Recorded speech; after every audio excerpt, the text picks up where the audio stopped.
The fluorescent lights above me blurred as the morphine dulled the pain. My ribs were cracked, my leg shattered. I needed surgery, and fast. The nurse's voice was tight when she said, "We need a guardian's consent." I called my parents. My mother didn't answer. My father texted back, "Can't this wait? We're busy."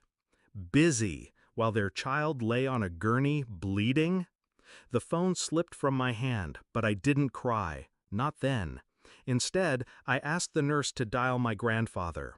Within an hour, he was there. His signature saved me. His presence held me. And in that moment, lying broken under hospital lights, I realized something with perfect clarity. My parents had forfeited the right to call themselves mine. My parents never hid what I was to them, a burden.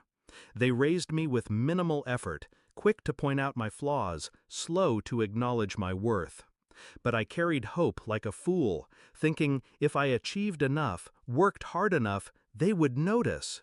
Straight A's, scholarships, late nights grinding while they poured drinks at dinner parties. They never came to my recitals, never remembered my deadlines. Grandpa did. He was the one who showed up, clapping too loudly in the back rows, his smile wide and unashamed.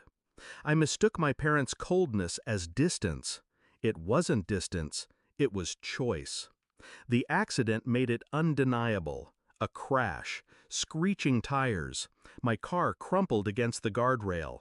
I thought, surely now they would come. Surely near death was enough to shake them. But their text told me everything. Busy. They didn't even ask if I would live. It wasn't neglect anymore. It was betrayal.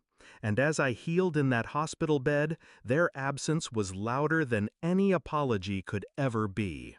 When I was discharged, Grandpa drove me home. His hands, worn and veined, gripped the wheel. He didn't say much, just glanced at me with that quiet wisdom he carried. I didn't tell him my plan yet, but I had one. Loyalty deserves reward. Betrayal deserves consequence. And I had leverage.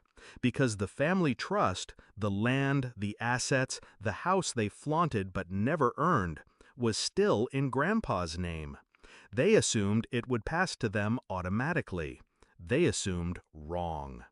The first week after the hospital, I stayed silent. Let my parents think nothing had changed. Let them stay smug, planning their next trip, their next party. Meanwhile, I visited Grandpa. I told him the truth, not with tears, but with facts. The text, the silence, the absence when my life hung by a thread. He listened, his jaw tight, his hands folded. Then he asked one question. And who was there for you? I met his eyes. You. 3 weeks later, the papers were ready. His lawyer drafted them carefully. The trust amended, assets redirected, inheritance reassigned. Everything my parents assumed would be theirs was signed over. To me. I walked into their living room with the envelope in my hand. They barely looked up from their glasses of wine. My mother's first words weren't, "How are you?" but, "You're walking better, finally." I set the papers on the table between us. Read. My father frowned, unfolded them. His eyes scanned the words, then froze. My mother leaned over, her breath catching. They read again and again.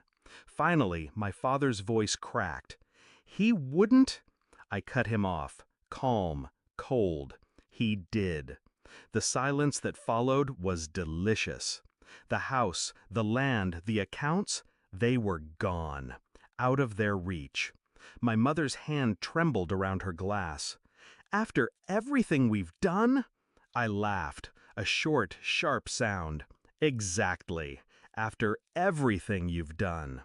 I left them there, drowning in shock, their empire dissolving like sugar in water. Now, when I sit on the porch of the land that is legally mine, Grandpa beside me, I don't feel pity. I feel peace. My parents once texted me that my life could wait. Now, they'll spend the rest of theirs waiting for wealth, comfort, and legacy that will never come. I used to ache for their approval. Now I realize indifference is deadlier than hate.